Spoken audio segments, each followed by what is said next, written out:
is a story of Rumpelstiltskin. There once was a miller who was very proud of his daughter. One day the king went hunting near the miller's house, and the miller told the king that his daughter could turn straw into gold.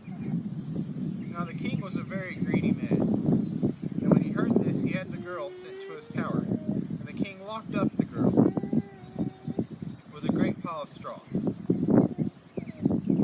The king told the girl that she must spin the entire pile into gold or she would die. The girl tried to tell the king that she didn't know how to turn straw into gold, but the king wouldn't listen to her and locked her up alone. The girl sat down in a corner and began to cry because of her fate. And suddenly the door opened, and a dwarf entered the room. "Why are you crying?" asked the dwarf. And the girl said, "I must spin all this straw into gold, but I don't know how." "What will you give me to do it?" asked the dwarf. "I will give you my necklace," said the princess. So the dwarf sat down and began to work. And while he worked, he sang a song. Round about, lo and behold, spin away, straw into gold. And the dwarf quickly turned all the straw into gold. And the next morning the king saw the pile of gold, but he still wanted more. So he locked the girl up again with more straw. And she began to cry again. And then the dwarf came again, and he asked, "What will you give me to do your task?" And she told him she would give him her ring. So once again, the dwarf sat down to work while singing his song. Round about, lo and behold, reel away, straw into gold. And all the straw was turned into gold. When the king entered the next morning, he was delighted.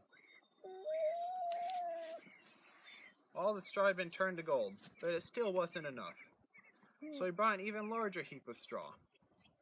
And he told the girl, "All this straw must be turned to gold, and if it is, you shall be my queen." Once she was alone, the dwarf entered her room. And he asked, "What will you give me this time?" But she had nothing left to give him. So he told her he would turn the straw into gold, but she must give him her first child as queen.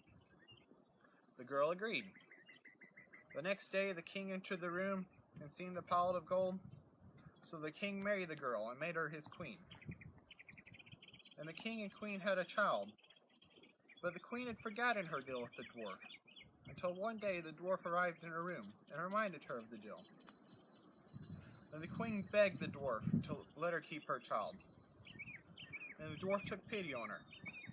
He told her if she could guess his name in 3 days, she could keep the child. In the next 2 days, she guessed all the names she could think of. But to each name, the dwarf said, "Madam, that is not my name." And the third and final day, a messenger came to the queen. He told her he had traveled 2 days without hearing any other names. But while he was climbing in the hills, he had found the dwarf's hut. And in front of the dwarf's hut was a fire. And the dwarf was dancing around the fire, singing about how the queen would never guess his name. His name was Rumpelstiltskin.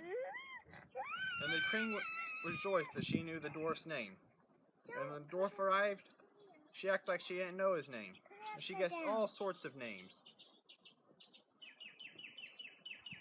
Until she said, "Your name wouldn't happen to be Rumpelstiltskin, would it?"